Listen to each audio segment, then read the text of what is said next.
Pourquoi on a choisi le récit de Youssouf? Parce qu'il englobe la société dans son ensemble. Et il parle à tout le monde. Il parle à l'enfant. Youssouf alayhi salam, au début du récit, il est enfant. Il parle aux jeunes. Et Youssouf alayhi salam, il est passé par une étape dans le récit où il a atteint l'âge fort de la jeunesse. Il parle aussi aux parents. Et nous avons des exemples dans le père de Youssouf alayhi salam.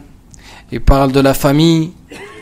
C'est une sourate qui parle des fonctionnements de la société, de l'aristocratie, qui nous enseigne aussi le comportement à avoir et la manière dont on fait la da'wa ila Allah azza wa jalla, où on appelle à Allah subhanahu wa ta'ala.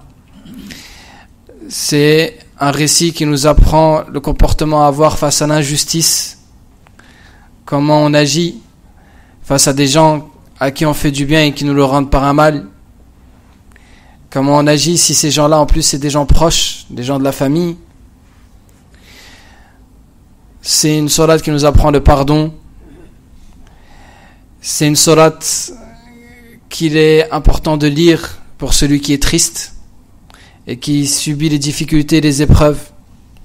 C'est une sourate qui nous enseigne la certitude sur Allah azza wa jal et le fait de placer entièrement sa confiance en Allah et la bonne pensée sur Allah et la puissance d'Allah et la miséricorde et la douceur d'Allah azza wa jal et bien d'autres choses encore. Et c'est pourquoi Allah azza wa jal l'a appelé le meilleur des récits. Et cette sourate, elle a été révélée en une seule fois. Elle fait partie des rares grandes sourates qui ont été révélées en une seule fois. Il y a sourate Youssouf, il y a sourate Al-An'am qui a été révélée aussi en une seule fois. Mais le seul récit de prophète du début à la fin révélé en une seule fois, c'est le récit de Youssouf. Pourquoi? Parce que son début est attaché à son milieu, est attaché à sa fin, son milieu est attaché à son début, sa fin est attachée à son début. Tout est assemblé dans le récit. Et que le profit est dans le fait que le récit soit rassemblé, afin de faciliter aussi la méditation sur le récit. L'histoire de Youssouf alayhi salam, le plus beau des récits, par lequel Allah azza wa jal il a défié les gens de Quraysh.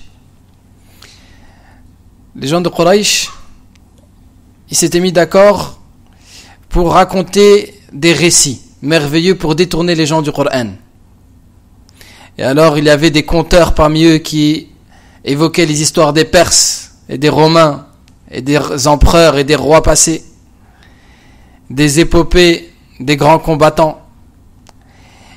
Et le Coran, il a révélé un récit au-dessus de leur récit, un récit véridique, un récit d'un homme pieux, un récit qui touche à toutes les choses qu'on a citées auparavant, et un récit qui, lorsque vous allez voir, on va Inch'Allah Azza wa Jal en parler, et on va citer Inch'Allah Azza wa Jal certains détails, et dans sa construction il englobe toutes les qualités du récit parfait. Et comment il en serait autrement alors que celui qui nous conte le récit, c'est Allah subhanahu wa ta'ala. Donc ce récit, il commence Bismillahirrahmanirrahim par Alif Lam Ra.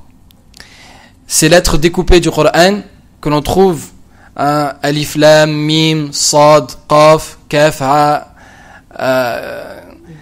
Naam Hamim. Il y a beaucoup de ces lettres qu'on trouve au début des sourates et qui sont un défi. À travers cela, Allah Azza wa Jalla dit: ce récit que nous vous citons, ce miracle dans son éloquence, il est fait avec ces lettres-là que vous connaissez. Ce sont les lettres que vous utilisez tous les jours dans votre langage, vous les Arabes, que nous utilisons pour faire un récit inégalable.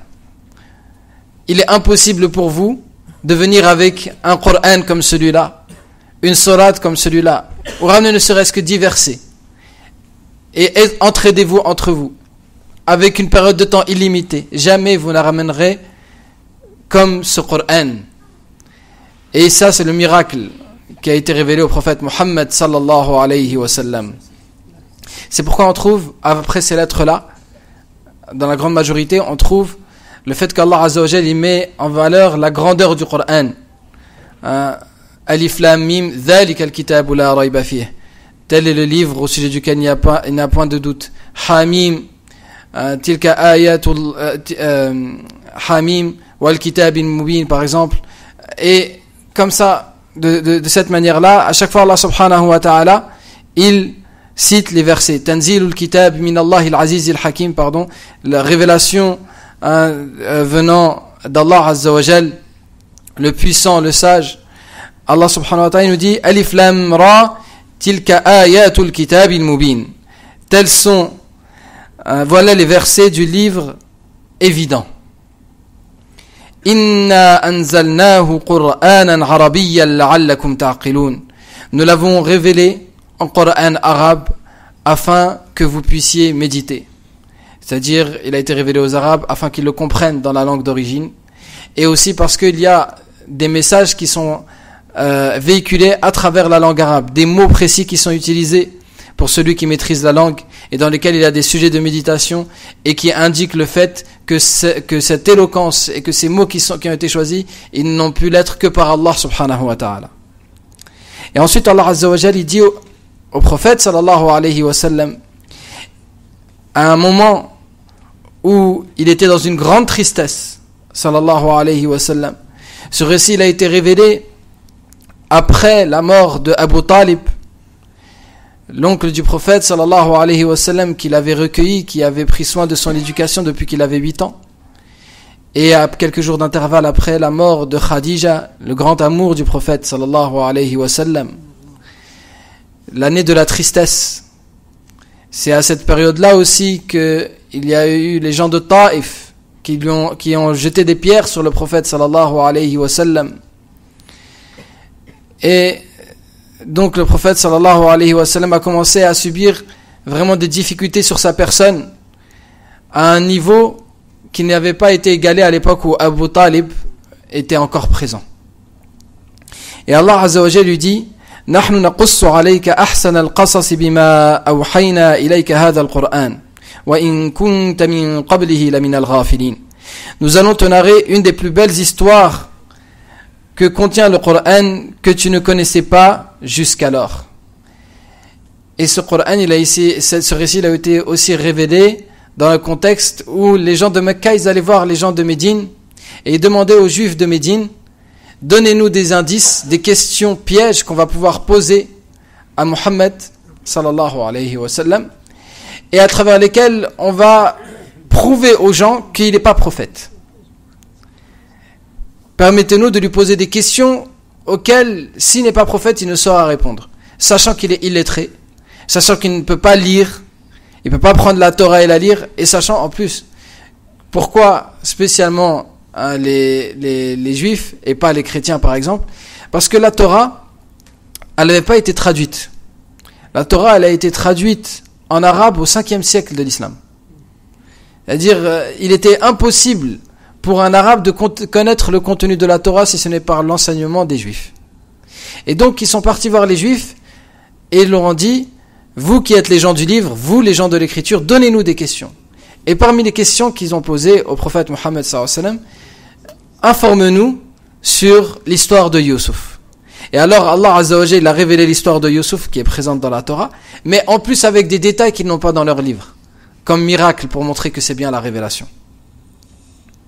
Et donc le prophète Allah il insiste sur le fait que le prophète sallallahu alayhi wa sallam ne connaissait pas ce récit jusqu'à ce que soit révélé cette sourate.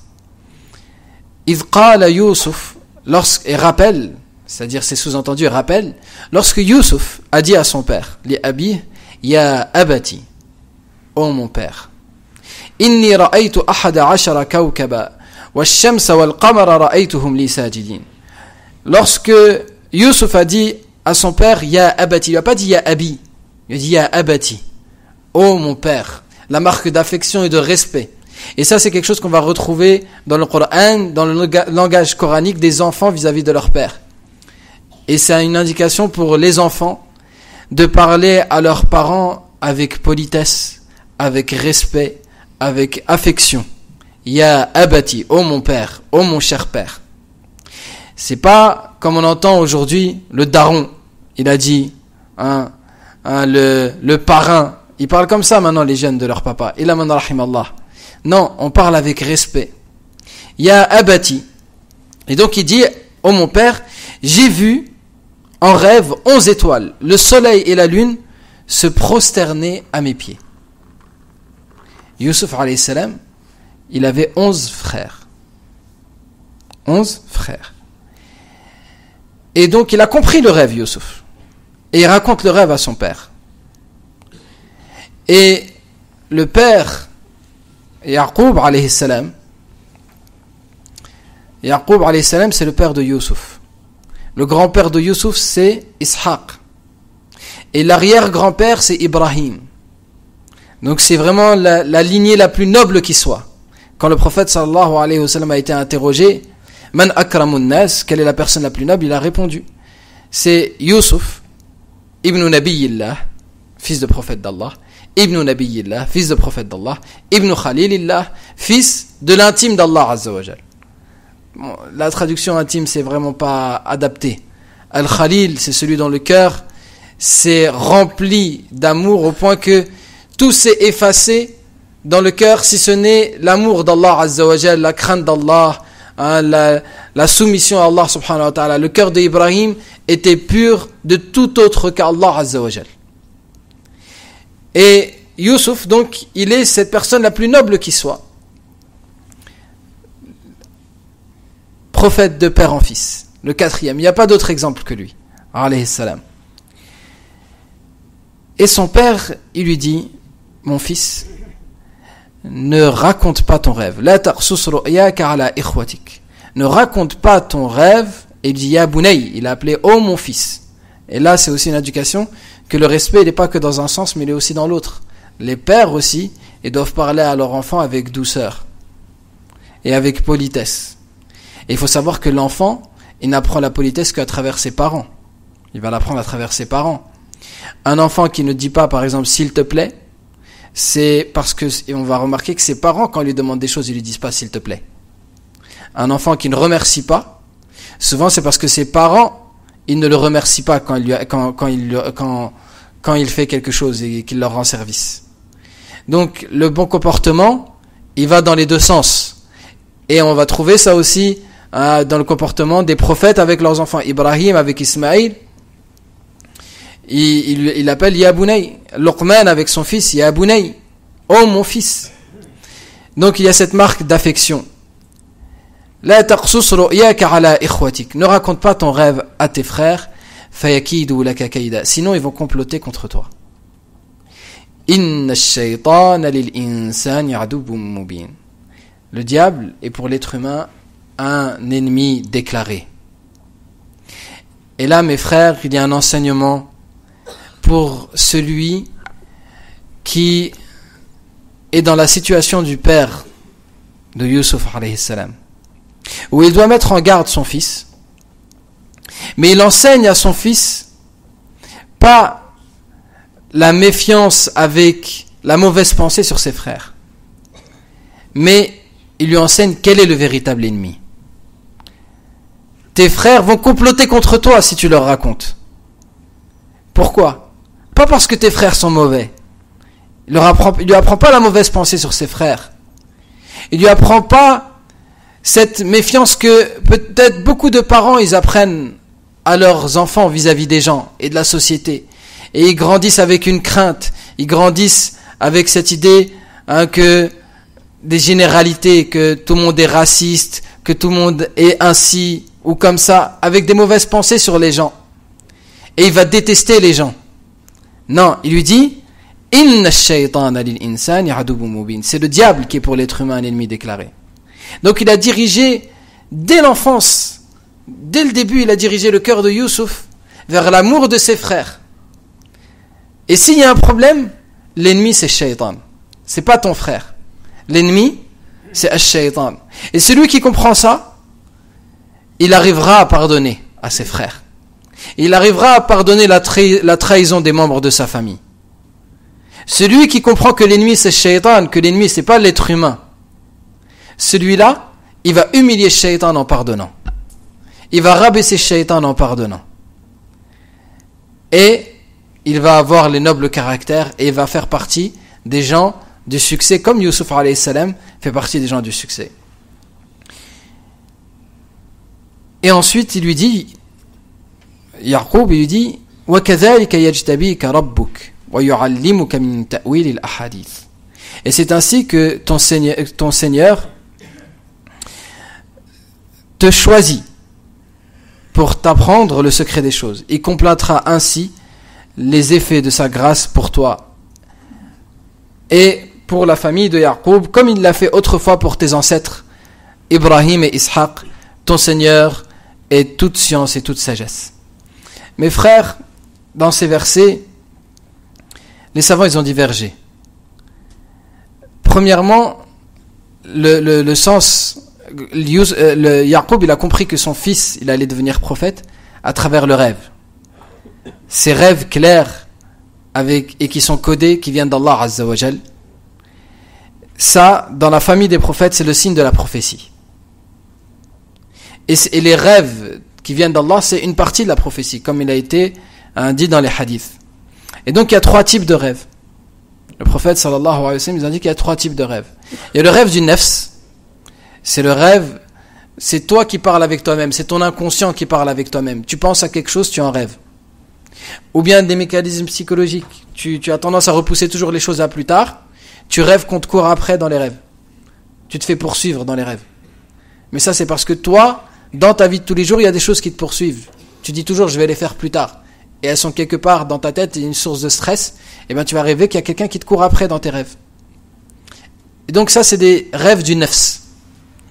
Puis, il y a les rêves qui viennent de shaytan. C'est les cauchemars, les rêves dans lesquels il y a la peur, la tristesse, la grande crainte. Tu te réveilles peut-être en transpirant, en tremblant. Tu es content de te réveiller. Ces cauchemars qui viennent de shaytan, le prophète sallallahu alayhi wa sallam, il nous enseigne le comportement à avoir vis-à-vis de ces rêves-là. C'est que quand on ouvre les yeux, on dit a'udhu billahi minash shaytanir rajim. On souffle 3 fois sur la gauche, en postillonnant comme ça. Et on demande refuge auprès d'Allah contre le mal de ce qu'on a vu. Et on change de côté. Si on était sur le côté droit, on se met sur le côté gauche. Si on était sur le côté gauche, on se met sur le côté droit. Ou sur le dos. Et on ne dort pas sur le ventre parce que le fait de dormir sur le ventre, eh ben, ça ralentit le cerveau et ça crée aussi les cauchemars. Ça provoque aussi les cauchemars. Et le prophète sallallahu alayhi wa sallam, il a interdit de dormir sur le ventre. Et donc, ces rêves-là qui viennent de shaytan, on ne les raconte pas. Et le prophète sallallahu alayhi wa sallam, il dit ainsi, aucun mal ne t'atteindra de ce que tu as vu. Et il y a les rêves qui viennent d'Allah subhanahu wa ta'ala. Les rêves qui viennent d'Allah azza wa jal, en général ce sont des rêves courts. Ils peuvent être clairs.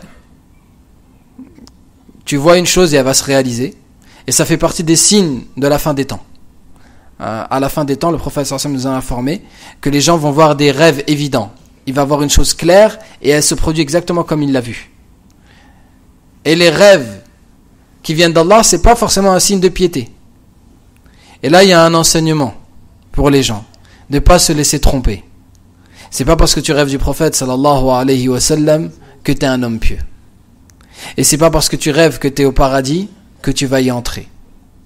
Et c'est pas parce que tu rêves des anges qui t'annoncent des bonnes nouvelles que ça veut dire que ça y est, tu as atteint le degré des anges et que tu es arrivé très haut auprès d'Allah azza wa jal, ou qui vient dans ton cœur que ton cœur il est pur et c'est comme ça que c'est pour ça que tu vois des choses.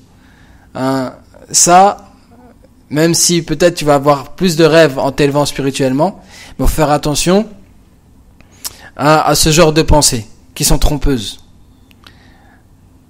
Allah azza wa jal il offre à qui il veut.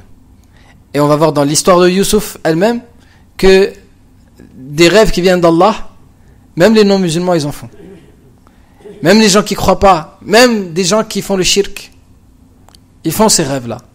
Est-ce que vous savez pas que Pharaon, il a fait un rêve et que c'est la cause et c'est par ce rêve qu'on lui a dit qu'il y a quelqu'un des Béni Israël qui va lui prendre son royaume, qu'il a décidé de tuer tous les bébés des Béni Israël, tous les mâles. Pourtant c'est Pharaon, c'est pas un prophète, c'est pas un pieux, mais il a fait un rêve. Il faut faire attention aussi aux gens qui donnent trop d'importance aux rêves. Mes frères, ça c'est un problème. Quand tu rentres aujourd'hui dans les librairies islamiques, tu trouves dans les têtes des ventes l'interprétation des rêves. L'interprétation des rêves, c'est dans les têtes des ventes. Les gens aujourd'hui, ils vivent beaucoup interprétation des rêves et la ruqya. Ils sont soit dans le monde des rêves, soit dans le monde des djinns. Et quand on vient à la réalité, il n'y a rien. C'est-à-dire ils sont loin des réalités et des besoins du quotidien. Et donc il faut faire attention à ne pas rentrer dans ce piège de shaitan qui est de donner trop d'importance aux rêves et de vivre avec les rêves. Et tous les matins, j'ai rêvé ci, j'ai rêvé ça, et qu'est-ce que ça veut dire? Et la personne... Il y a des gens, ils divorcent à cause d'un rêve. Des gens, ils divorcent à cause d'un rêve qu'ils ont fait. Des gens, ils font istikhara, ils attendent des rêves. C'est pareil, salat istikhara, le but de salat istikhara, c'est pas d'attendre un rêve. Istikhara, tu as fait une dua qui est claire. Si c'est un bien, facilite, ya Allah. Si c'est un mal, éloigne-en moi. Et quand tu fais istikhara, c'est que tu as déjà pris ta décision.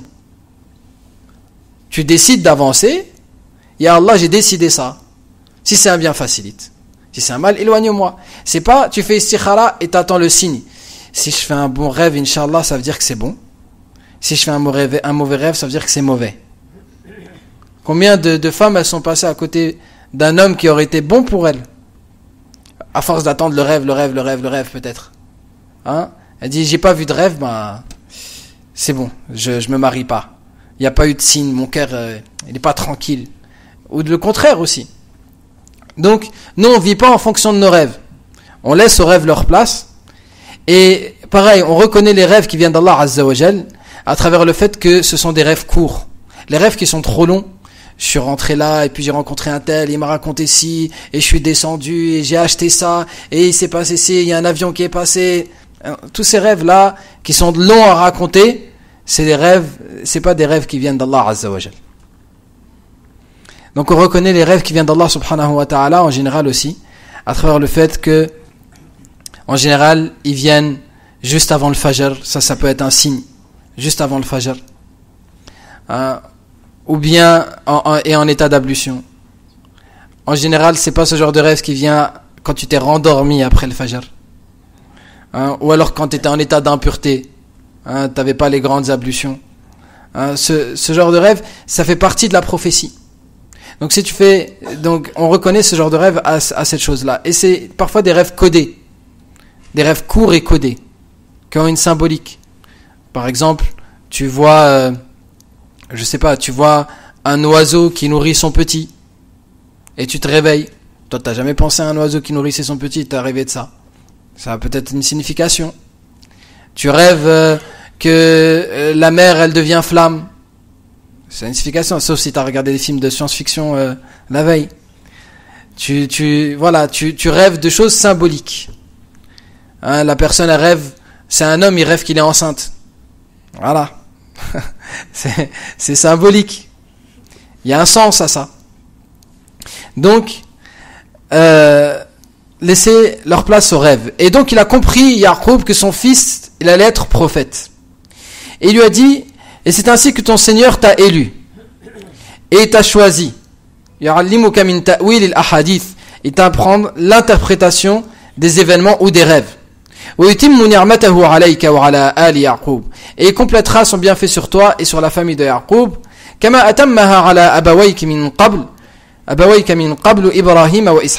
il a complété sur tes pères avant toi, Ibrahim et Ishaq. Il est dit ce bienfait qui a été donné à Ibrahim et Ishaq, la prophétie, mais c'est aussi le fait d'être l'intime d'Allah Azza wa Jalla, d'être proche d'Allah subhanahu wa ta'ala, la préservation du feu. Quand Ibrahim il a été jeté dans le feu et qu'Allah Azza wa Jalla a dit au feu de devenir paix et fraîcheur pour Ibrahim alayhi salam.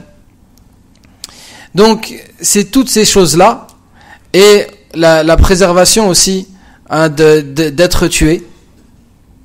Donc toutes ces choses-là, c'est des choses qui sont possibles.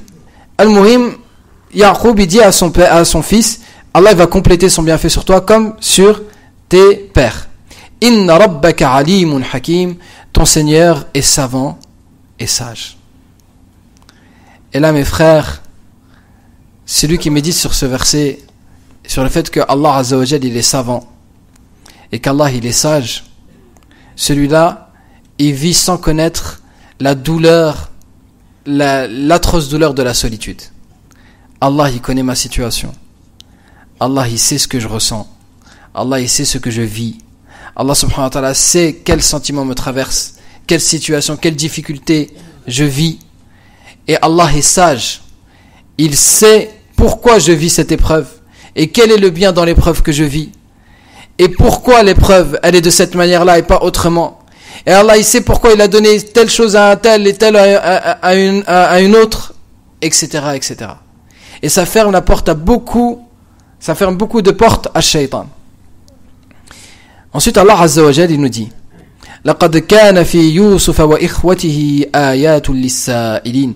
Il y a certes en Youssouf et ses frères des signes pour les gens qui s'interrogent, c'est-à-dire les gens qui cherchent à s'instruire. إِذْ قَالُوا لَيُوسُفُ وَأَخُوهُ أَحَبُّ إِلَىٰ أَبِينَا مِنَّا وَنَحْنُ عُصْبَةٌ إِنَّ أَبَانَا لَفِي ضَلَالٍ مُبِينٍ. Lorsqu'ils ont dit,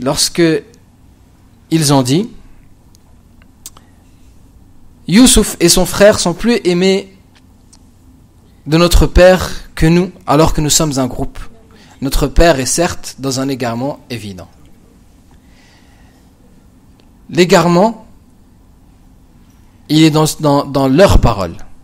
C'est pas le père qui est égaré. L'égarement, il est dans leurs paroles. Ce manque de comportement vis-à-vis du père, il indique l'égarement dans lequel ils sont et les catastrophes qui vont arriver.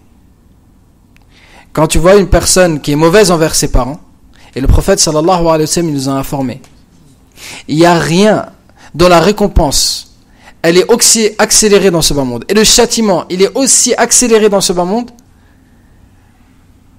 de comparable, il n'y a rien de comparable dans cela au comportement vis-à-vis des parents. Si jamais tu es bon envers tes parents, tu vas vivre les bénédictions de cela dans l'immédiat. Et si tu es mauvais vis-à-vis de tes parents, dans l'immédiat, tu vas vivre les difficultés et tu vas vivre, c'est-à-dire le fait que les bénédictions te sont retirées. Donc le comportement vis-à-vis des parents, c'est quelque chose d'extrêmement important. Et eux, ils disent, Youssouf et son frère sont plus aimés de notre père que nous, alors que nous sommes tout un groupe. Notre père est dans un égarement évident. Il y a en cela aussi un enseignement pour les pères. Youssouf alayhi salam, c'était un prophète. Et son cœur, il a penché, Yaqub alayhi salam, c'était un prophète, et son cœur, il a penché vers Youssouf. Et il a penché vers Benyamin. Il a penché vers ces deux garçons-là qu'il avait. Et les autres, ils n'avaient pas la même mère. Il s'est marié, Yaqub, avec deux femmes, Léa et Rachel. Il s'est marié avec deux femmes. Et il a eu des enfants de ces deux femmes-là. Et la mère de Benyamin et Youssouf est morte. Et donc, naturellement, il a montré plus d'affection vis-à-vis de ses enfants qui avaient perdu leur mère. Et malgré cela, il y a un avertissement dans le récit de Youssouf, dans le fait que, même s'ils sont orphelins de leur mère, même s'il y a des raisons de leur donner de l'affection, faire attention, ne pas en donner trop devant les autres frères, parce que ça va provoquer leur jalousie. Et lorsqu'ils sont jaloux, la jalousie entre frères, elle peut amener à des grands dégâts. Et les frères garçons, ils sont souvent dans la compétition. Et là, on parle de l'amour de leur père, Yaqub.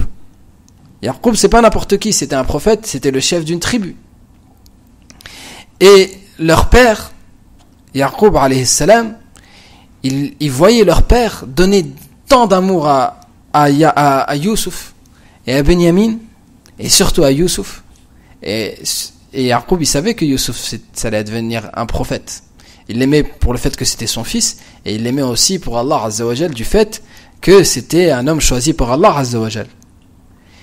Les frères, ils n'ont pas vu ça de la même manière. Et c'est ainsi que Shaitan il est rentré. Et ils ont commencé à se dire, à comploter. Et c'est ce qui s'est passé, c'est l'avertissement qu'il avait donné le père de Youssouf à Youssouf. Et il est dit aussi que Youssouf a finalement quand même raconté le rêve. Et il est dit qu'ils ont eu vent du rêve. Ils l'ont su. Comment? Allahu A'lam. Et ça a augmenté leur jalousie. Ils ont dit, leur jalousie est arrivée à un tel point qu'ils se sont dit, il faut qu'on se débarrasse de Youssouf. Ils ont dit, uqtulu Youssouf. Tuez Youssouf. Ou bien, éloignez-le dans une terre lointaine. Ainsi, le visage de votre père ne se tournera que vers vous.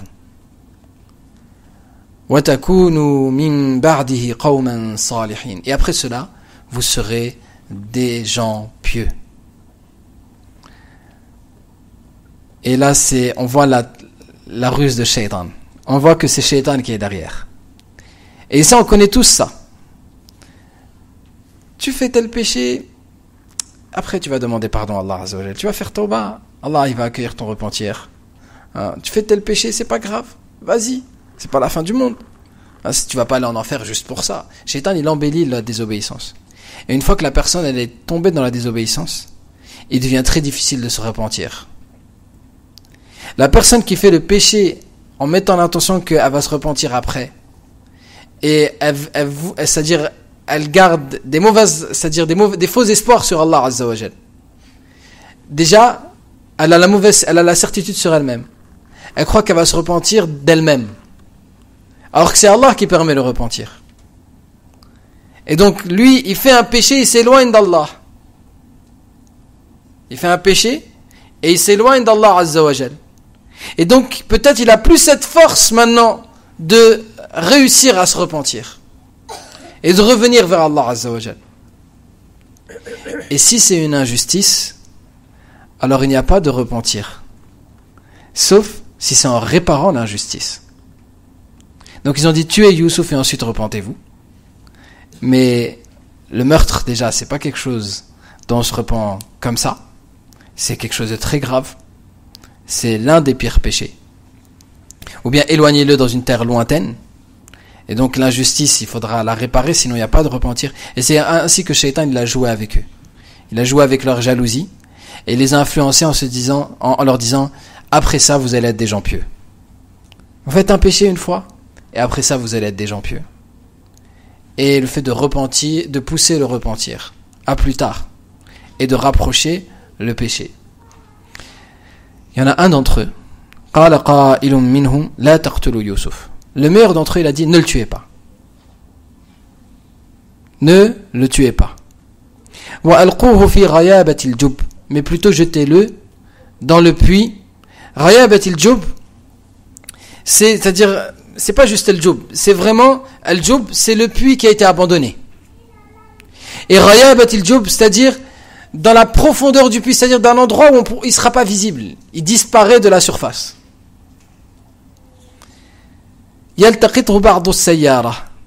Et ainsi, peut-être qu'il y a des caravanes qui vont passer, qui vont le trouver. In kuntum fa'ilin, c'est vraiment vous voulez agir ainsi. Et ils sont partis voir leur père. Et Allah Azza wa Jalla dit qu'ils ont dit qalu ya abana ma laka la ta'manna ala Youssouf. Oh notre père, qu'as-tu à ne pas nous confier Youssouf? Allah Azza wa Jalla, ça c'est l'éloquence du Coran, il se passe des choses entre les lignes. Qu'as-tu à ne pas nous confier Youssouf? Ça veut dire qu'ils ont demandé plusieurs fois, ils ont insisté. Confie-nous Youssouf. Le père il dit non.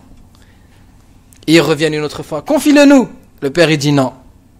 Confie-le-nous. Le père il dit non encore. Au bout d'un moment ils ont dit qu'est-ce que tu as à ne pas nous le confier? Et là on voit le mal comment il s'est enraciné. Que c'est un waswas qui s'est enraciné dans leur cœur. Et ça c'est grâce à la jalousie. Et mes frères, la jalousie elle fait partie des 3 maladies mortelles. Il y a 3 grandes maladies chacune, elle est le fils, c'est-à-dire il y en a deux qui sont le fils et le petit-fils de la première. La première, c'est l'orgueil. L'orgueil, c'est la mère de toutes les maladies du cœur. L'orgueil. Le moi, le je suis meilleur qu'eux. Pour moi, le fait de centrer les choses sur soi. Et de se donner une valeur qu'on n'a pas. Et de s'élever dans le cœur au-dessus des autres. De penser qu'on mérite plus les choses. Ensuite, il vient, du fait de cet orgueil, il vient la jalousie. Parce que cet orgueil, il n'accepte pas. Du fait de cet orgueil, la personne, elle n'accepte pas. Comment un tel, Allah il lui a donné ça et pas à moi? Moi, je mérite. Moi, je suis meilleur. Et là, il y a la jalousie. Et la troisième maladie, quand la personne elle a la jalousie et elle cherche la satisfaction des gens, elle cherche à obtenir ce que les gens n'ont pas, ce qui est auprès des gens, alors il vient quoi? Il vient ensuite l'ostentation. La personne, maintenant, elle va vivre pour nourrir son orgueil. Et elle va vivre en montrant les bienfaits qu'Allah lui a donnés, par ostentation. Et elle va rechercher le regard des gens et la satisfaction des gens. Ça, c'est les trois grandes maladies du cœur, qui sont les racines de toutes les autres maladies. Donc, cette jalousie, qui s'est enracinée dans leur cœur, elle a été un terrain confortable pour le waswas de Shaitan. Shaitan, il leur a fait un waswas, il s'est enraciné. Parce qu'il y avait la terre fertile pour qu'il s'enracine, ce waswas. Le waswas, c'est pas quelque chose normalement qui est fait pour rester dans le cœur. C'est quelque chose de passager. Le waswas, c'est une pensée que Shaitan, il inspire. Et la personne, Allah subhanahu wa ta'ala dit que les gens qui craignent Allah azza wa jal, tadhakkaru fa idha hum mubsirun. Ils se rappellent Allah et alors ils voient de manière claire. Dès qu'ils se rappellent, tout devient clair. Ça, c'est le waswas de Shaitan. Mais quand le waswas, il s'est ancré dans le cœur, c'est plus le waswas de Shaitan, maintenant c'est le waswas du nafs. Allah azza wa jal, il parle du waswas du nafs, il dit wa nahnu a'lamu bima tuwaswisu bihi nafsuhu. Et nous savons mieux ce que son âme lui insuffle. Nous savons ce que son âme lui insuffle et nous sommes plus proches de lui que sa veine jugulaire. Donc l'âme aussi, elle insuffle. Et l'insufflation de l'âme, elle est plus dangereuse que l'insufflation de Shaitan. Le nafs, il est plus difficile. Parce que Shaitan, tu évoques Allah, ça y est. Ça s'arrête. Mais l'âme, il faut la corriger. Et la correction de l'âme, elle demande du travail. Donc, ils ont insisté et ils ont gardé cette pensée négative en eux une longue période. Et à chaque fois, ils insistent et ils réfléchissent. Comment on va faire pour que notre père nous confie Youssouf? Alors ils ont dit, Ya abana, ma laka la ta'manna ala Youssouf. Pourquoi, qu'est-ce que tu as à ne pas nous confier Youssouf? Wa inna lahu lanasihun. Alors qu'on lui veut tant de bien. On ne fait que lui conseiller le bien, on lui veut le bien à Youssouf alayhi salam. Arsilhu ma'ana ghadan yabta' wa yal'ab wa inna lahu lahafizun. Envoie-le, laisse-le partir demain avec nous pour se divertir et jouer avec nous. Nous veillerons sur lui. Et là, mes frères, il y a l'importance du jeu, même dans la famille des prophètes. Même dans la famille des prophètes, les enfants jouent. Et les enfants ont droit au loisir et au divertissement, dans certaines limites. Mais ça, c'est un droit qu'ils ont, les enfants, de jouer. Et on n'a pas le droit de leur retirer cette enfance et de leur retirer, c'est-à-dire ce droit au jeu. Et les enfants, ils apprennent à travers le fait de jouer. Et ils se développent à travers le fait de jouer. Donc, le jeu, c'est quelque chose d'important dans l'éducation des enfants. Donc les enfants, il faut qu'ils aient du jeu. C'est quelque chose de primordial. Et l'argument pour qu'ils prennent Youssouf, c'est pour qu'ils jouent avec eux.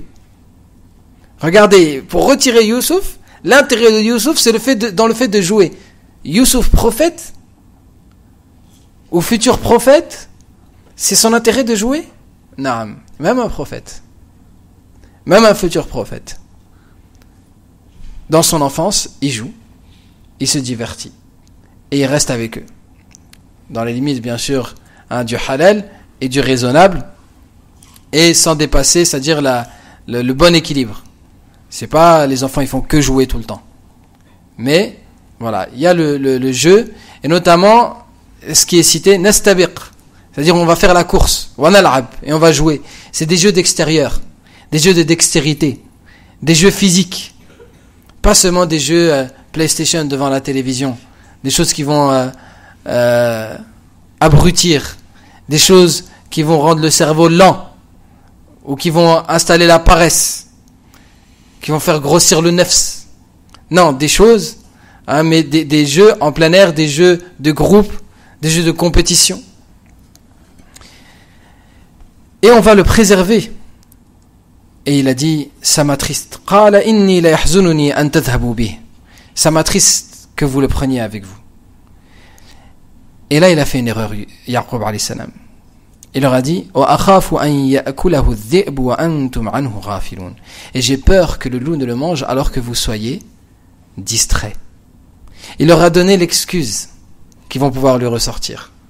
Et ça, c'est une éducation pour nous. Toi, ne donne pas à l'avance à tes enfants l'excuse qu'ils pourront te donner s'il y a quelque chose qui se passe mal.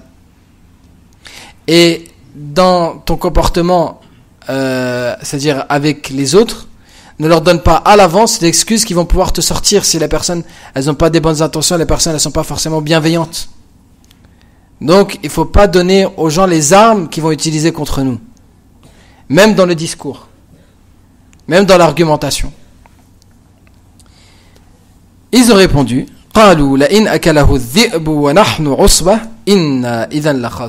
si le loup, il le mange alors que nous sommes tout un groupe, alors vraiment, nous aurons été perdants. فَلَمَّا ذَهَبُوا بِهِ وَأَجْمَعُوا أَنْ يَجْعَلُوهُ فِي غَيَابَةِ الْجُبِّ. Ils l'emmenèrent avec eux et s'entendirent pour le jeter au fond d'un puits. Mes frères, il est cité dans le tafsir que dès qu'ils se sont éloignés et qu'il n'était plus possible de les entendre, sur le chemin, ils ont commencé à frapper Youssouf. Et ils l'ont frappé jusqu'à le faire couler son sang. Et chacun leur tour, ils le frappaient. Et ils lui ont retiré ses vêtements. La preuve qu'ils lui ont retiré ses vêtements, c'est qu'après ils vont venir avec son khamis. Ils lui ont arraché ses vêtements. Et ils ont voulu le rabaisser et l'humilier. Imaginez cet enfant, 10 ans, 11 ans, 12 ans. Il a été rapporté dans les textes qu'il avait soit 7 ans, soit 12 ans, soit 13 ans. Allahu a'lam. Mais c'était encore un enfant. Il n'était pas encore pubère. Imaginez cet enfant qui aime ses frères. Et ses frères, ils se retournent contre lui. Et ils lui font du mal. Et ils sont injustes envers lui. Il ne comprend pas ce qui se passe. Et il le pousse. Et chacun il le frappe. Une violence inouïe. La violence envers un enfant, c'est quelque chose... C'est d'une violence inouïe. Et ensuite, ils ont failli le tuer. Et il s'est tourné vers Ruwaybil, le frère aîné. Il dit, c'est à toi que mon père il t'a confié. Crains Allah Azza wa Jal. Ne trahis pas le dépôt. Et il dit, il n'y a pas de lien entre toi et moi. Va-t'en. Et il le pousse. Ensuite, il se tourne vers Yahuda. Un autre frère qui s'appelait Yahuda. Et il dit, mon frère, je suis ton frère. Ne me fais pas de mal. Ne les laisse pas me tuer. Crains Allah Azza wa Jal. Yahuda, il a été touché. Il a dit, ne le tuez pas. On va lui faire promettre de ne pas dire ce qui s'est passé, on le ramène à notre père, on le rend. Et ils ont dit à Yahuda, écoute, si jamais tu insistes pour cela, alors toi aussi on va te tuer.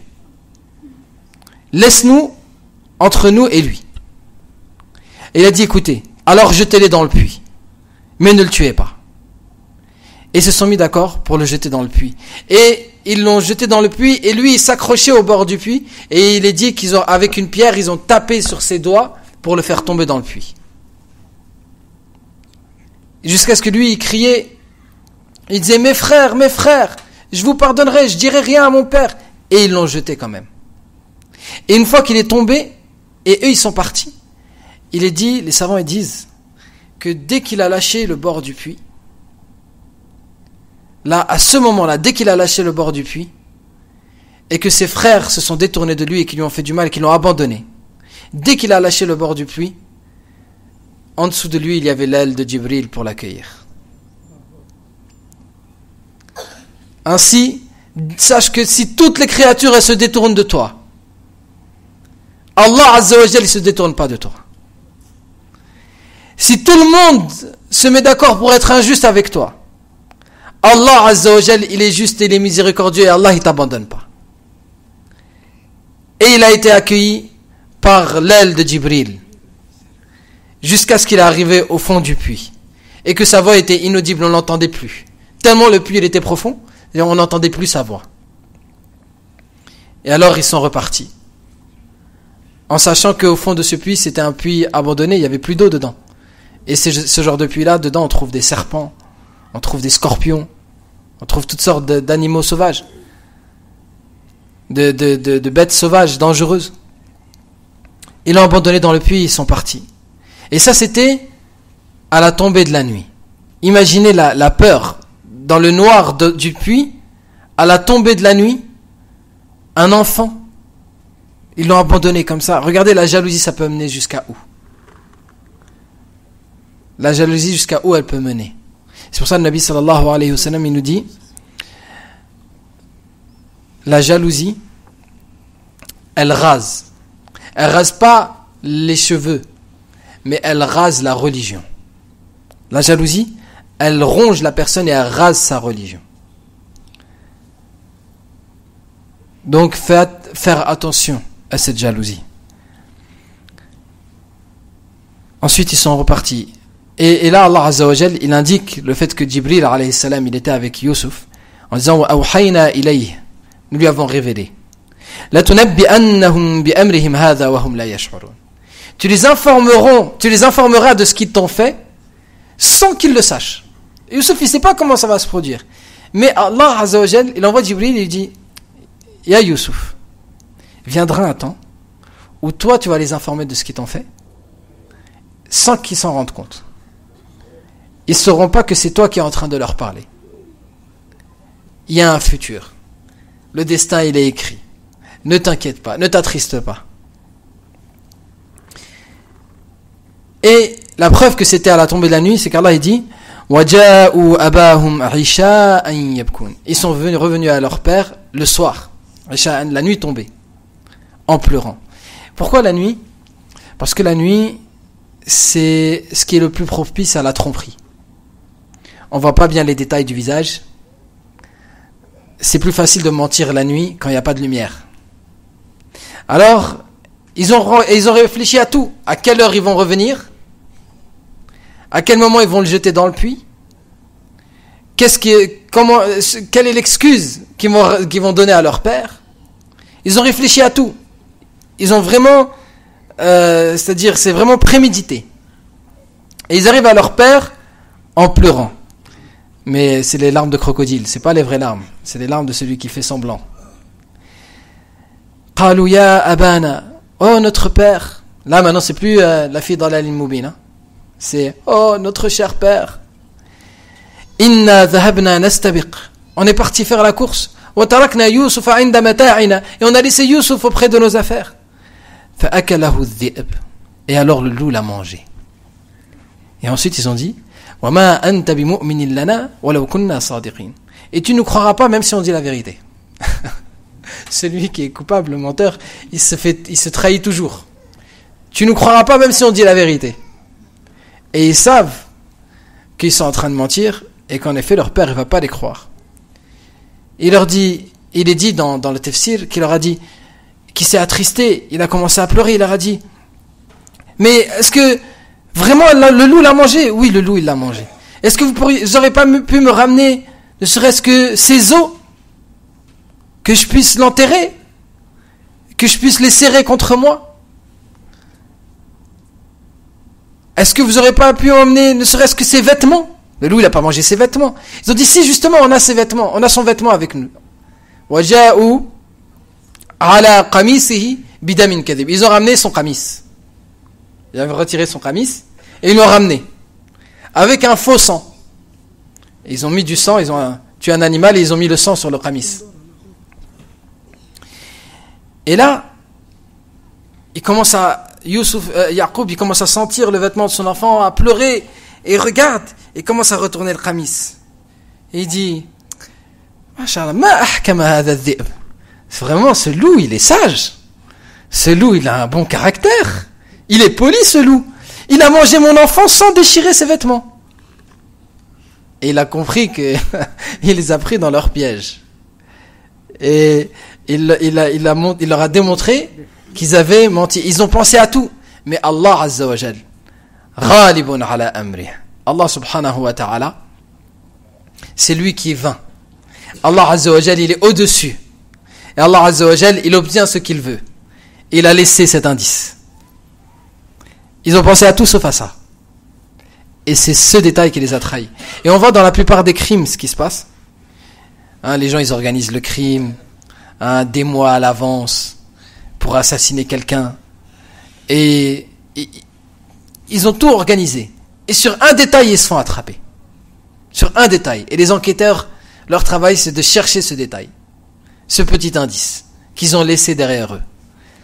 Cette voiture qu'ils ont mal garée, et puis il y a eu une amende qui a été donnée. Ils n'avaient pas réfléchi à ça.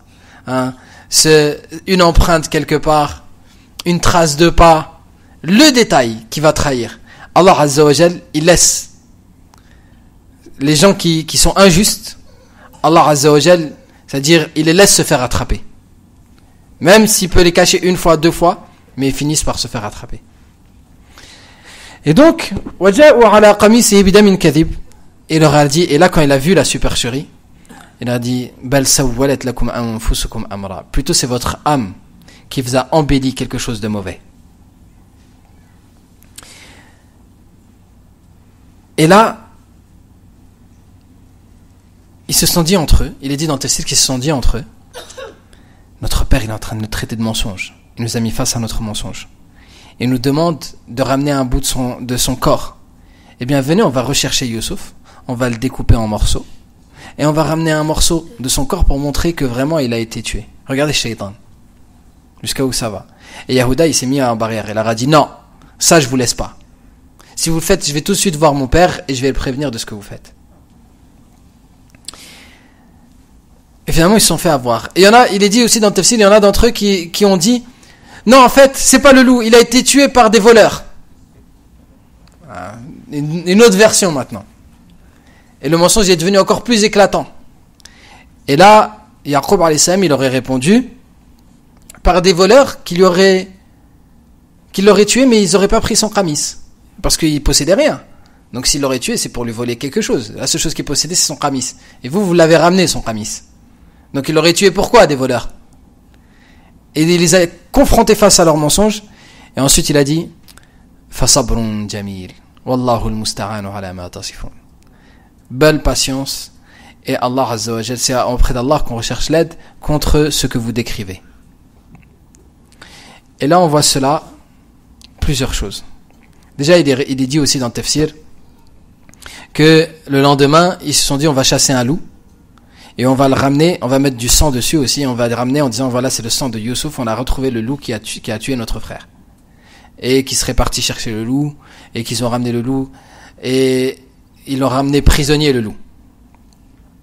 Et il a dit Bismillah, Yaqub, il a rapproché le loup de lui, jusqu'à ce qu'il a collé sa joue contre lui, et il lui a dit Ya Allah, fais-le parler.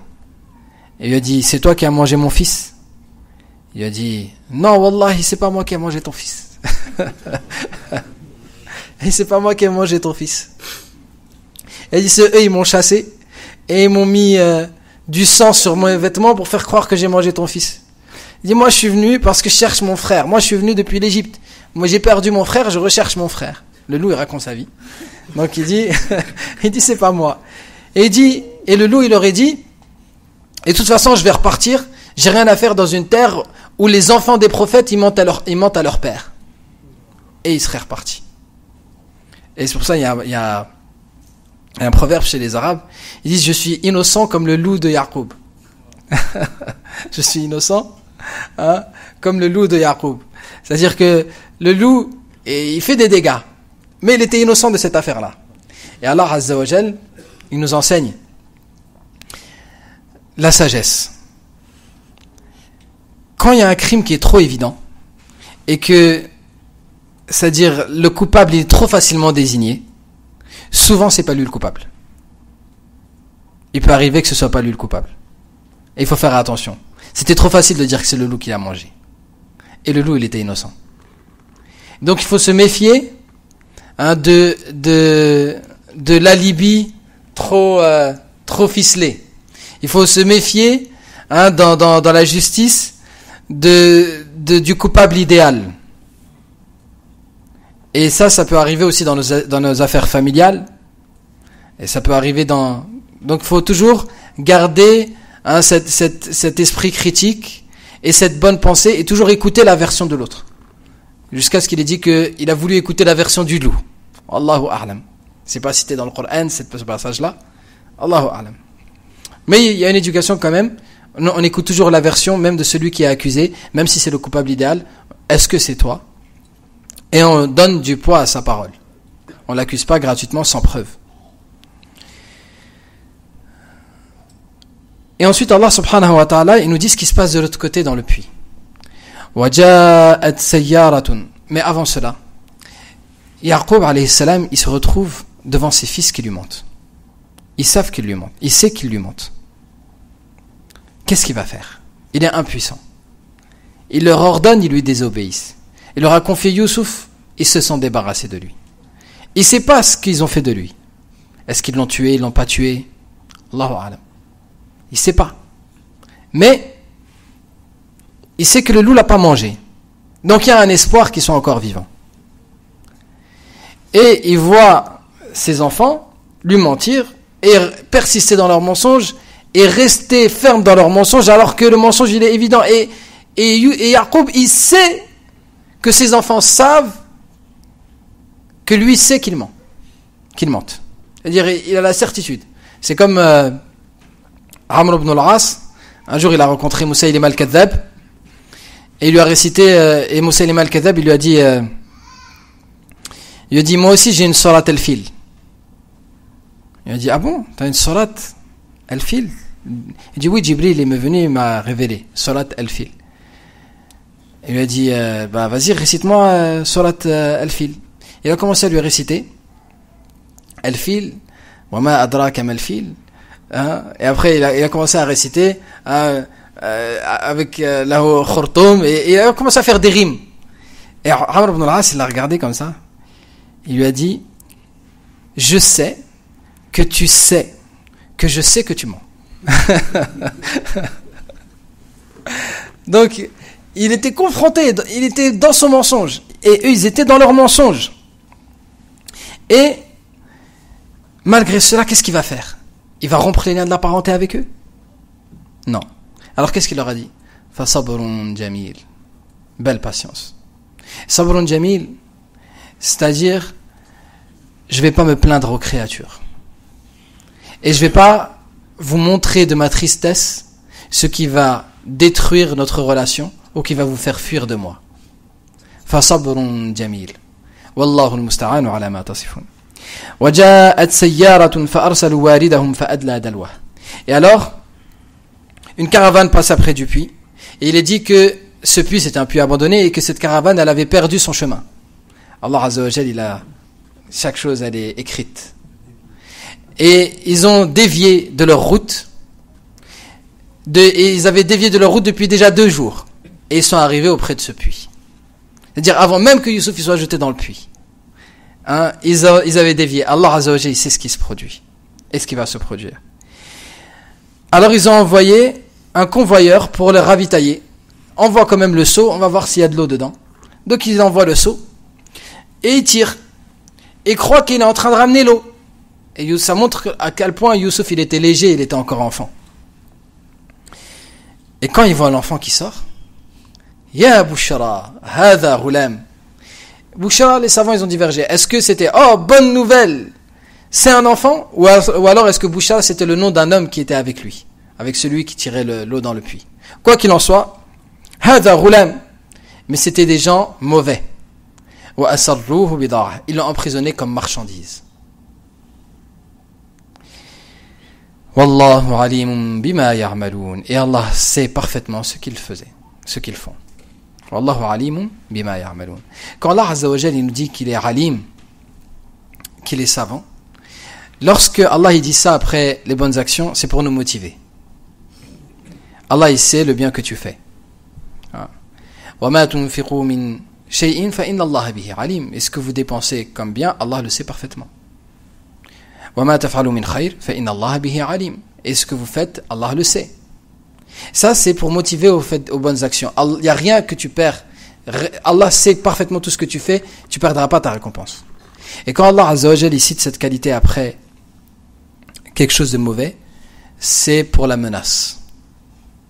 Allah sait ce que vous faites. Allah sait parfaitement ce que vous faites. Attention. Et donc Allah Azza wa Jal nous dit, ils l'ont pris comme prisonnier. Ils l'ont pris comme prisonnier et marchandise. Et Allah sait ce que vous faites, ce qu'il faisait. Et c'est une réponse aussi à tous ceux qui disent, mais il y a tellement d'injustice, il est où Allah? Il y a tellement d'injustice sur terre, il est où Allah? Allah il répond, mais Allah il sait ce qui se passe. Allah Azza wa Jal il est Hakim, subhanahu wa ta'ala. Et il nous a laissé à nous le libre arbitre. Et il y a un jugement le jour dernier. La justice, il nous a demandé à nous d'être justes entre nous, mais la justice véritable et parfaite, elle sera le jour de la résurrection. Donc, Allah il n'est pas insouciant. Ne pense pas que Allah est insouciant de ce que font les injustes. Seulement, Allah leur donne un délai. وشروه بثمن بخس دراهم معدودة وكانوا فيه من الزاهدين. Et alors il est dit qu'une fois qu'ils l'ont emprisonné, ils étaient sur le point de partir, et là il y a les frères de Youssouf qui sont venus pour vérifier est-ce que Youssouf il était mort ou pas, et ils ont vu que leur frère il a été fait prisonnier. Ils ont dit attendez, lui on le connaît, il est de notre famille, on vous le vend, et regardez quand le péché il en ramène un autre, qui en ramène un autre. Au début, ils se sont dit on va le tuer. Finalement, ils ont dit on va le jeter dans le puits. Ça les a forcés ensuite à mentir à leur père. Et ensuite, maintenant, ils se retrouvent à vendre leur frère. Et pourquoi ils l'ont vendu? Parce qu'ils voulaient imposer une condition. C'est pas pour l'argent. Mais ils se sont retrouvés à prendre de l'argent haram. Vous vous rendez compte? C'est pas pour l'argent. Ils l'ont pas vendu pour l'argent. Mais ils l'ont vendu parce que quand on fait un contrat de vente, on peut imposer des conditions. Et donc ils ont imposé la condition qu'il reste attaché durant tout le trajet, pour qu'il ne puisse pas fuir et revenir sur ses pas. Donc la condition, regardez l'injustice, injustice après injustice, c'est pas juste ils le transportent avec eux, mais ils le transportent attaché, cet enfant avec des chaînes. Et il est dit que Youssouf alayhi salam, lorsqu'ils sont partis, alors qu'ils étaient en train de partir et qu'il était attaché, il regardait ses frères. Il leur disait, Ya ikhwati, oh mes frères, hafidhakumullah walau dayya'tumuni, qu'Allah vous préserve, vous protège, même si vous m'avez abandonné. Regardez comment le comportement. Qu'Allah vous préserve, même si vous m'avez abandonné. Wa rahimakumullah wa in lam tarhamuni, qu'Allah vous fasse miséricorde, même si vous m'avez pas fait miséricorde. Et il faisait dua pour eux. Alors que eux, ils lui ont fait du mal. Et ça a eu un impact dans leur cœur. Et c'est la manière la plus difficile de vivre l'injustice pour l'injuste. Le fait l'injustice qu'il fait, c'est quand on lui rend par le bien.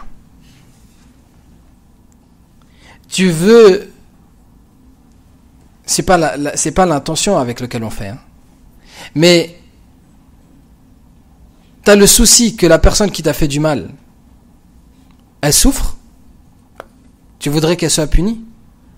Sache que la plus grande punition que tu peux lui faire, c'est de lui rendre son mal par le bien. La personne qui te fait du mal et tu lui rends par le bien, elle va ressentir quelque chose en elle que Allah sait. Elle va se détester. Elle va perdre estime d'elle-même.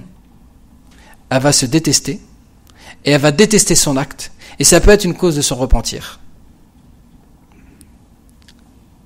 Et elle va se sentir mal, elle va sentir un mal-être. Mais la personne qui te fait du mal et tu lui rends par un mal, ça y est, elle considère que le mal il a été fait, mais elle m'a fait aussi du mal, la personne, ça y est, coup pour coup. L'affaire elle est réglée. Même si le mal que tu lui fais il est moins grand que le mal qu'elle t'a fait. Donc la meilleure manière d'éduquer une personne qui te fait du mal, c'est de lui rendre par le bien. Et ensuite, Allah dit, donc, وَشَرَوْهُ بِثَمَنٍ بَخْسٍ دَرَاهِمَ مَعْدُودَةٍ. Ils l'ont vendu, ثَمَنٍ بَخْس, pour un prix dérisoire. Bars, certains savants ils ont dit pour de l'argent haram. Certains savants ils ont dit tout simplement c'est une petite quantité. Parce que leur objectif c'était pas de l'argent, mais c'était la condition de la vente. Dans la vente. وَكَانُوا فِيهِ مِنَ الزَّاهِدِينَ. Ils ont demandé qu'une petite somme parce qu'ils ne lui donnaient pas beaucoup de valeur.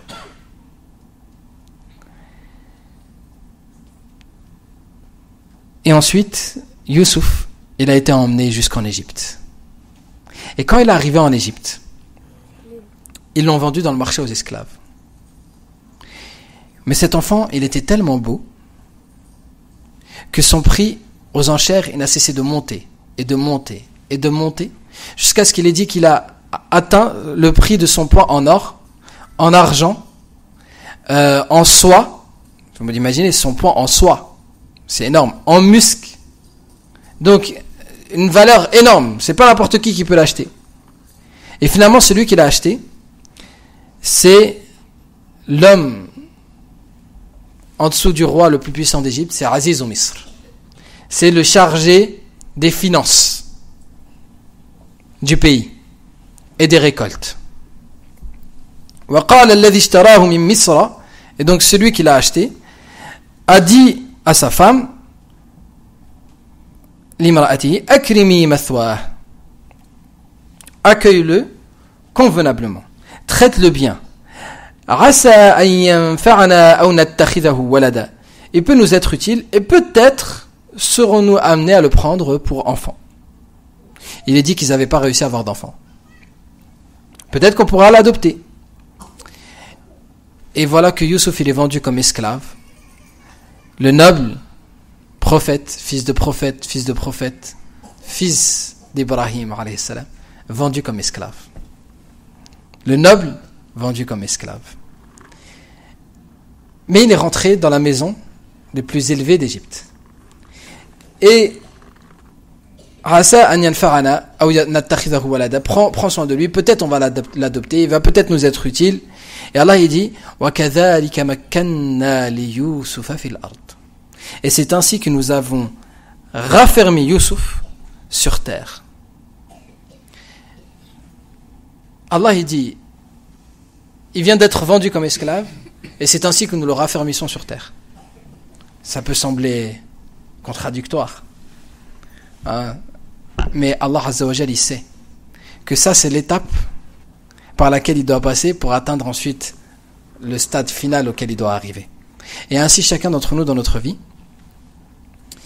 lorsqu'on se retrouve et qu'on a l'impression qu'on est au fond du trou, ou on a l'impression qu'on est plongé dans l'épreuve et peut-être on n'arrivera pas à en remonter, qu'on se dise cette parole, qu'on se rappelle cette parole d'Allah Azza wa Jal et qu'on se dise c'est peut-être l'étape par laquelle je dois passer pour qu'Allah Azza wa Jal m'élève. Et après la difficulté vient la facilité.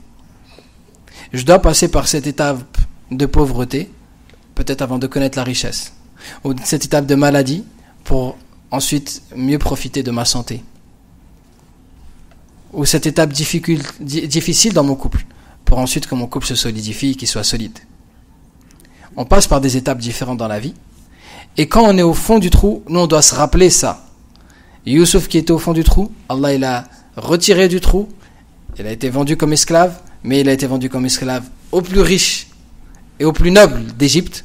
Donc Allah, chaque fois tu vois une diminution, une élévation, une diminution, une élévation. Et c'est ainsi qu'Allah a raffermi Youssouf sur terre. وَلِنُعَلِّمَهُ مِنْ تَأْوِيلِ الْأَحَادِيثِ et pour l'initier au secret des choses. Wallahu ghalibun ala amrih. Et Allah réalise toujours ses desseins, c'est-à-dire ce qu'il a destiné. Walakin akthara an-nas la ya'lamun. Mais la plupart des gens ne savent pas. Wallahu ghalibun ala amrih. Et là, dans cela, il y a une éducation pour toute personne qui veut atteindre l'élévation en rabaissant les autres. Si tu veux t'élever en rabaissant les autres, n'oublie pas. Allahu ghalibun ala amrih. Si tu crois que tu vas t'élever en rabaissant les autres, toi tu vas finir rabaissé, et la personne que tu es en train de rabaisser, elle va finir élevée. Si toi tu veux construire ta vie en étant injuste et en prenant les droits des autres, sache qu'il va venir une étape où toi tu vas être humilié et les autres ils vont être élevés devant tes yeux. Wallahu ghalibun ala amri. Ce qu'Allah a décrété doit arriver. Et c'est pas la créature qui peut changer ce que Allah a décrété. Mais la plupart des gens ne savent pas. Donc Youssouf, il a été éduqué dans la maison de l'Aziz. Il est dit qu'il a appris l'équitation, il a appris à gérer l'argent. C'était le ministre des Finances, son Sayyiduhu. Donc il a appris à gérer les finances, l'argent, etc. Et Allah dit وَلَمَّا بَلَغَ أَشُدَّهُ. Lorsqu'il parvint à l'âge d'homme, آتَيْنَاهُ حُكْمًا وَعِلْمًا. Nous lui donnâmes la sagesse et la science. وَكَذَلِكَ نَجْزِي الْمُحْسِنِينَ. Et c'est ainsi que nous récompensons les bienfaisants. Tous les bienfaisants, Allah Azza wa Jal, il leur enseigne. Tous les bienfaisants, Allah Azza wa Jal, il leur enseigne. Soit il ouvre une porte vers le savoir que eux ils peuvent emprunter et ils vont à travers cette porte ils vont apprendre. Soit s'il n'y a pas de porte et qu'ils n'ont pas accès au savoir, Allah Azza wa Jal, il va leur donner une science venant de lui. Mais celui qui se rapproche d'Allah, qui est muhsin et qui fait des bonnes actions et qui garde une relation forte avec Allah, celui-là, Allah il va l'élever par le savoir et par la sagesse.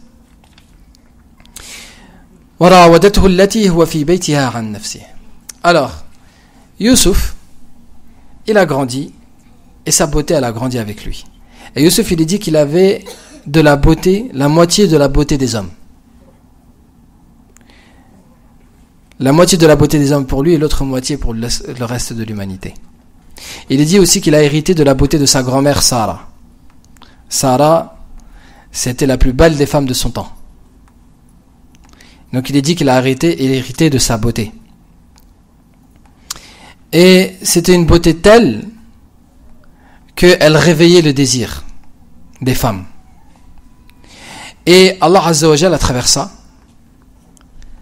eh bien, il nous enseigne, mes frères et sœurs, à faire attention à notre comportement et de ne pas vivre dans un monde où on est axé que sur notre intention à nous et sur nos actes à nous, en étant inconscient de ce que les autres peuvent percevoir et vivre. La conférence, je pense que je vais la faire en plusieurs fois, parce que c'est long, pour répondre à la question. Donc, Youssouf alayhi salam, lui il était beau, il n'était pas coupable de sa beauté. Et sa beauté, elle a attiré le regard des femmes sur lui. Et de la même manière, il y a des femmes qui sont belles, et elles ne sont pas coupables de leur beauté. Et Allah Azza wa Jal leur demande la pudeur. Allah Azza wa Jal leur demande la pudeur dans leur comportement. Et c'est pas parce que elle, la femme, elle se dit que elle a aucune intention négative, qu'elle pense pas à ces choses-là, que ça veut dire que les hommes qui sont autour d'elle, ils vont pas avoir ces intentions-là. Et c'est pourquoi il y a beaucoup de femmes qui se mentent à elles-mêmes. Des hommes aussi, hein. Mais dans ce chapitre-là, souvent c'est les femmes qui se mentent à elles-mêmes. En entretenant des liens amicaux avec des hommes. Et elles sont dans leur bulle en croyant que que l'homme il est un ami pur et sincère. Et on a posé la question aux adolescentes. Et beaucoup d'adolescentes, elles ont dit que non, c'est possible d'avoir des amis garçons, etc., etc., etc. Et de l'autre côté, il y avait les adolescents, les garçons. Et on a posé la question aux garçons. On a dit, dites la vérité. Vos amis, filles, vous les avez jamais imaginés? Et ils ont tous dit si. Tous, ils ont dit, au bout d'un moment, l'amitié, elle disparaît dans la tête. Toujours, il y a un moment où le shaitan y vient. Où l'homme, il commence à imaginer la femme dans autre chose que ce qu'elle pense. Elle croit que c'est de la pure amitié, mais lui, il y a quelque chose derrière. Il a quelque chose dans sa tête. Même s'il ne le met pas en application, mais c'est des pensées qui le traversent. Les collègues de travail, faire attention. Allah Azza wa Jalla nous demande une certaine pudeur.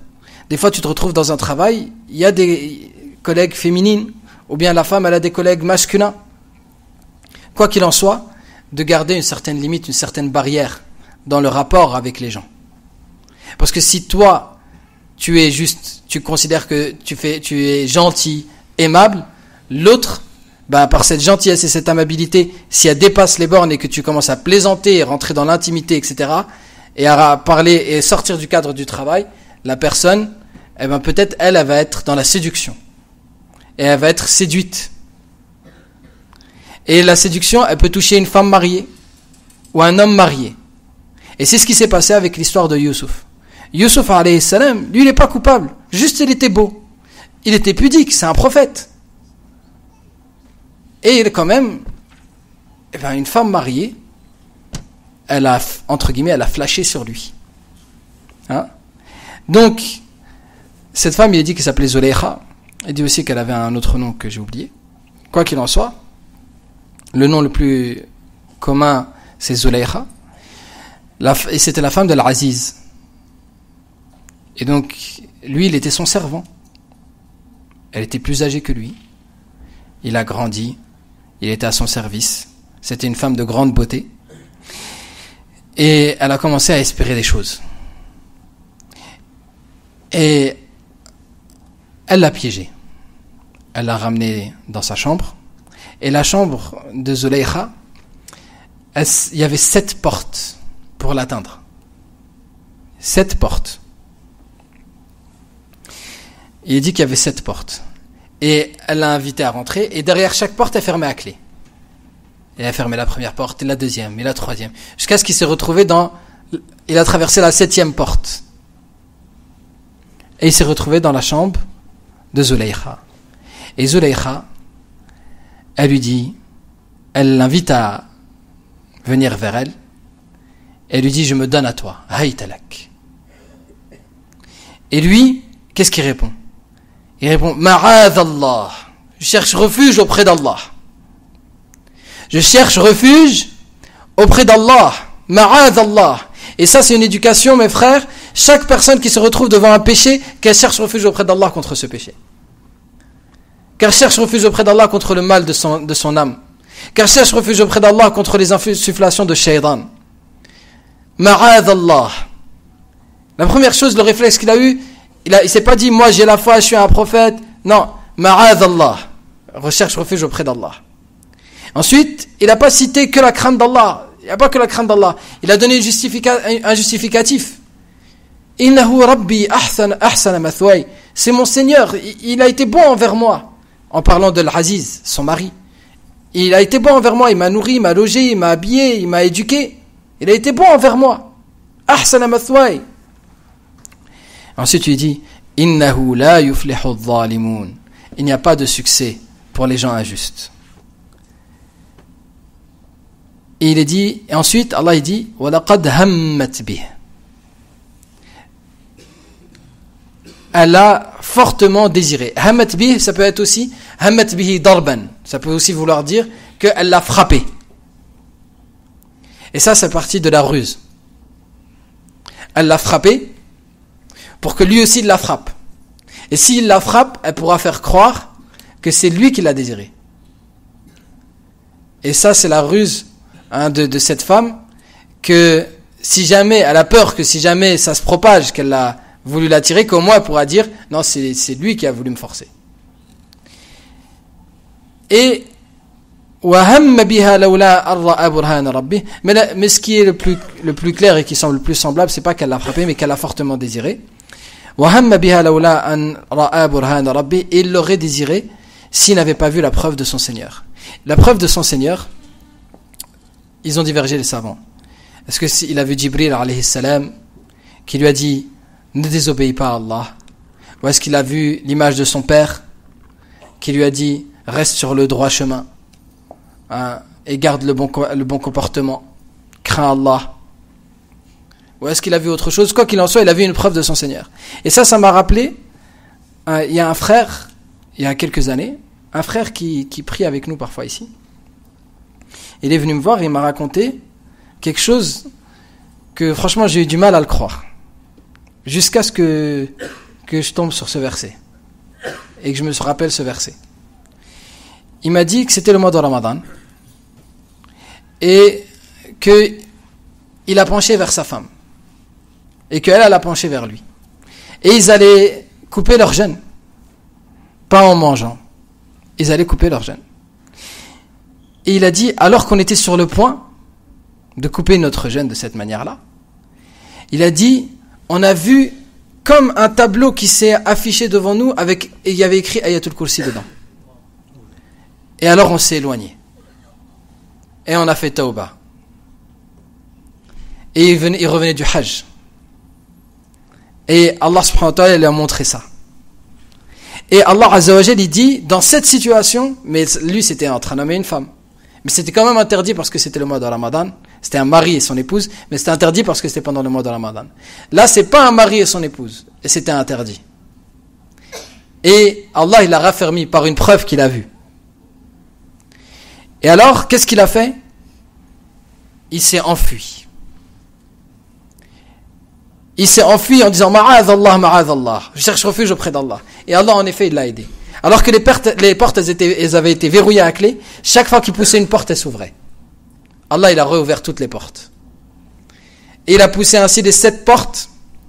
Allah, il dit كَذَلِكَ لِنَصْرِفَ عَنْهُ السُّوءَ وَالْفَحْشَاءَ إِنَّهُ مِنْ عِبَادِنَا الْمُخْلَصِينَ.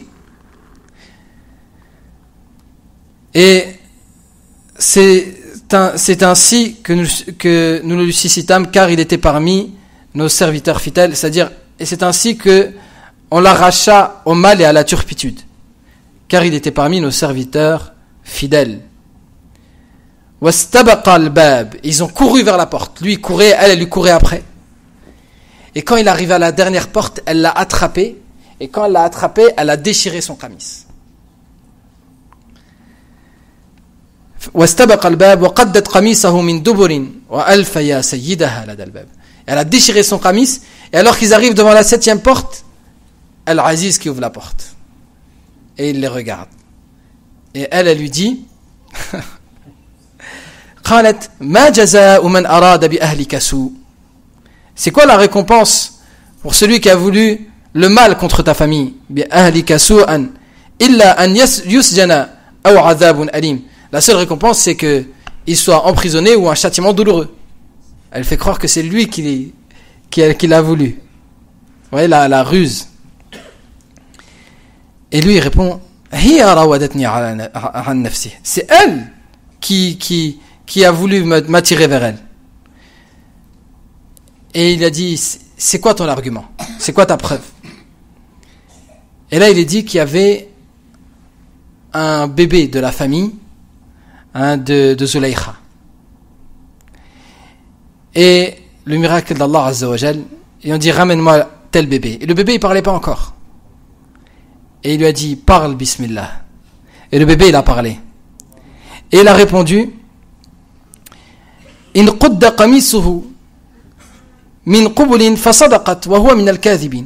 Si vraiment son qamis a été déchiré de devant, alors il a menti.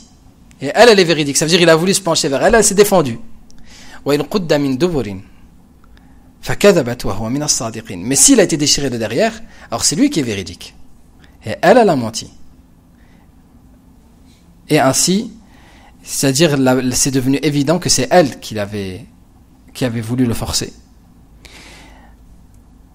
Et alors, lorsqu'il a vu, فَلَمَّا رَأَى قَمِيصَهُ قُدَّ مِنْ دُبُرٍ قَالَ إِنَّهُ مِنْ كَيْدِكُنْ إِنَّ كَيْدَكُنَّ عَظِيمٌ. Et lorsqu'il a vu le qamis déchiré de derrière, il a dit ça fait partie de votre ruse. Votre ruse est certes immense. Et on s'arrête sur ce verset. Parce qu'il y a beaucoup de gens qui ne comprennent pas. Ils disent, Allah il dit, Kaidun Nisa Azim. La ruse des femmes, elle est immense. Allah il a dit, Na kaidakunna azim. Votre ruse, elle est immense. Premièrement, et en parallèle, la ruse de Shaitan, elle est faible. Inna kaida Shaitan kana da'ifa. Si c'est pour évoquer le fait que la ruse de Shaitan, elle est faible, et que Allah il cite la ruse de cette femme en étant forte, et juste pour rabaisser la ruse de Shaitan, ça c'est une chose. Mais si c'est pour rabaisser la femme, en disant la ruse de la femme, elle est certes immense, la ruse de la femme dans ce récit, premièrement, celui qui a dit cette parole, c'est qui? C'est Al-Aziz. C'est pas un musulman. Qui parle à sa femme en étant en colère. Allah il cite sa parole. Ensuite, Allah Azza wa Jal, il a parlé d'une autre ruse avant cela. La ruse de Zulaykha, c'était quoi? C'était dans l'amour, dans la passion et le désir. Mais la ruse des frères de Youssouf, فَيَكِيدُ لَكَ كَيْدًا, elle était dans la tromperie, dans la jalousie, dans la volonté du meurtre et dans l'injustice. Vous voyez? La ruse de la femme, elle est dans l'amour, et la ruse de l'homme, elle est où? Donc, qu'on remette les choses à leur place. Et lui, Aziz Misr, il est vaincu par l'histoire. C'est un homme de peu d'autorité sur son épouse. Et on trouve des gens comme ça. C'est des chefs dans la société, mais devant leur femme, rien. Il est en dessous. Mais il peut rien dire. Ou à la mosquée, il fait le bonhomme, mais à la maison, c'est pas lui qui décide. Et ça, tu le vois quand? C'est quand on vient demander en mariage sa fille. Hein? Et que lui, il dit oui, et la maman, elle dit non. Et après, il dit, bon, ben, moi, je veux pas faire de problème avec madame. Hein? C'est non.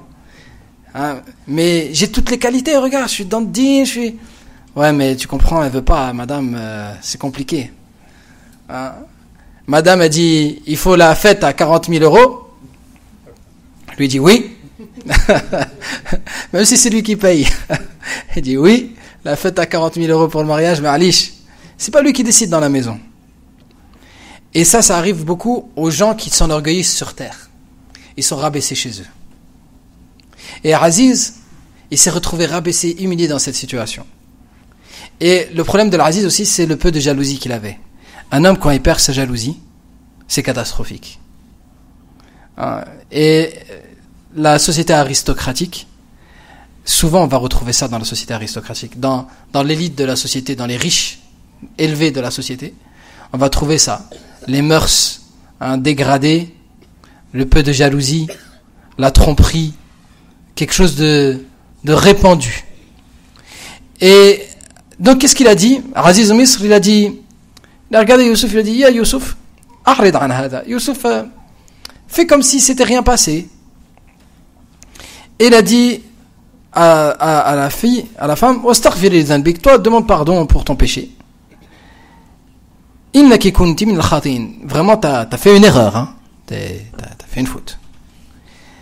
Ça mérite plus que innaki min al-khatin. Et les gens, ils ont commencé à parler. Et ça s'est propagé. Et les femmes, elles ont commencé à parler. Mais les femmes, elles n'ont pas commencé à parler sur le fait qu'elle a voulu tromper son mari. Non. Mais qu'elle a voulu tromper son mari avec un esclave. Et là, on voit le vice.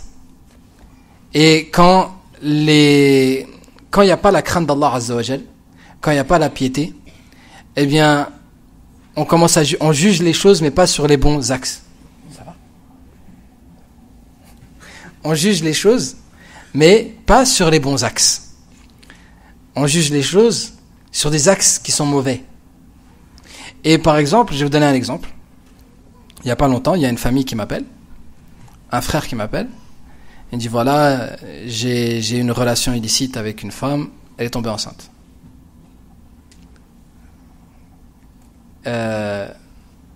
On a décidé, on va se repentir à Allah Azza wa Jal, on va garder l'enfant. Et le père, au début il voulait pas qu'on garde l'enfant, mais finalement il est avec nous. Mais maintenant il a changé d'avis. Parce que la maman, elle dit, non, il ne faut pas garder l'enfant. C'est la honte. Vous voyez? C'est la honte. Cet enfant, c'est la honte. Mais elle a appelé toutes ses sœurs. Elle a appelé toutes ses sœurs pour leur raconter. Hein? Pour leur dire ce que sa fille elle a fait. Au lieu de cacher, déjà elle a appelé toutes ses sœurs pour leur raconter ce que sa fille elle avait fait. Et toutes les tantes, elles appelaient, elles faisaient pression sur la fille pour qu'elle avorte. On ne cherche plus qu'est-ce que Allah il aime, mais on cherche le regard des gens. Et donc les femmes, dans la sourate, elles ont commencé à parler entre elles. Elles ont commencé à dire وقال نسوة في المدينة, des femmes ont dit dans la ville, مرأة العزيز تراود فتاها عن نفسه قد شغفها حبا إنا لنراها في ضلال مبين. Les femmes de la ville commentèrent l'événement, elles ont dit la femme de l'intendant s'est éprise de son domestique, elle est folle d'amour pour lui. Son aberration est manifeste, elle est vraiment dans un égarement évident. فلما سمعت بمكرهن, quand elle a entendu les paroles des femmes, qu'est-ce qu'elle a fait? أرسلت إليهن, elle les a invitées. وأعتدت لهن متكئا, et elle a préparé pour eux un repas, une assise. وأتت كل واحدة منهن سكينا, et chacune d'entre elles lui a donné un couteau. وقالت اخرج عليهن, et elle a dit sors vers elle. Elle a appelé Youssouf, elle a donné un couteau, et quand elles ont commencé à couper, peu importe le fruit qu'elles ont commencé à couper ou ce qu'elles ont commencé à couper, sors maintenant vers elle. Et Youssouf alayhi salam, il sort. Et là, فلما رأيناه, lorsqu'elles l'ont vu, أكبرناه, elles l'ont grandi. Et ça, ce regard-là, il est interdit. Sur toutes les créatures d'une manière générale. Le regard qui est interdit, c'est le regard avec désir et passion sur ce qu'Allah il a interdit de regarder. Allah il nous a ordonné de baisser le regard. Les hommes ils doivent baisser le regard et les femmes elles doivent baisser le regard. Et il y a aussi le deuxième regard qui est interdit, c'est le regard qui va installer en toi, dans ton cœur, la grandeur de la créature. Tu regardes la chose en grandissant la chose. Tu donnes de la valeur à la chose plus qu'elle n'en a. Tu vois une voiture, un morceau de ferraille, et toi tu vois parce que c'est une Mercedes dernier cri. Waouh! Et elle est rentrée dans ton cœur. Toi t'as dit waouh et elle est rentrée dans ton cœur. Et t'as regardé avec cet œil de... C'est un morceau de ferraille. Hein? Et c'est comme ça. Et la personne elle regarde un match de foot, et lui il a fait un dribble. Elle a juste bougé ses jambes. Toi tu regardes, waouh! Il a bougé ses jambes mon frère. C'est un artiste pour bouger ses jambes, d'accord? Ça mérite pas, tu vois. Et la personne a grandi la créature. Ça c'est interdit. Mais elles ont amassé les deux interdits. Elles l'ont regardé avec le désir et en plus elles ont agrandi la créature. Et elles se sont coupées les mains. Et ça c'est l'impact de ce regard. Elles ont regardé par là et de l'autre côté sans s'en rendre compte elles se sont blessées. Et c'est comme ça que celui qui pense qu'il ne fait pas de mal en regardant ce qu'Allah il a interdit, sans s'en rendre compte, il est en train de se blesser. Il est en train de se détruire. Et qu'est-ce qu'elles ont dit? Qulna hasha lillah. Elles ont dit, vraiment, elles ont été éblouies, et elles ont dit, mais c'est pas possible. Ma hadha bashara. C'est pas un homme. In hadha illa malakun karim. C'est un ange. C'est pas un homme, ça c'est un ange. Et après elle, la femme de l'Aziz, là devant tout le monde, sans honte, c'est sur lui que vous avez parlé là. Vous m'avez blâmé sur lui. Et moi je l'ai forcé à venir vers moi. Et elle le dit devant tout le monde, sans gêne. et il s'est préservé contre moi. وَلَئِن لَمْ يَفْعَلْ مَا آمُرُهُ, et s'il fait pas ce que je lui ordonne, لَا يُسْجَنَنَّ وَلَا يَكُونَنَّ مِنَ الصَّاغِرِينَ, il va être emprisonné et il sera parmi les rabaissés. Donc là, elle dit devant toutes les femmes, l'aristocratie, l'élite de la société, elle dit devant tout le monde comme ça, s'il fait pas ce que je lui ordonne, je vais l'emprisonner. Et lui, il entend ça, Youssouf alayhi salam, et il est vaincu par la situation. Et qu'est-ce qu'il dit?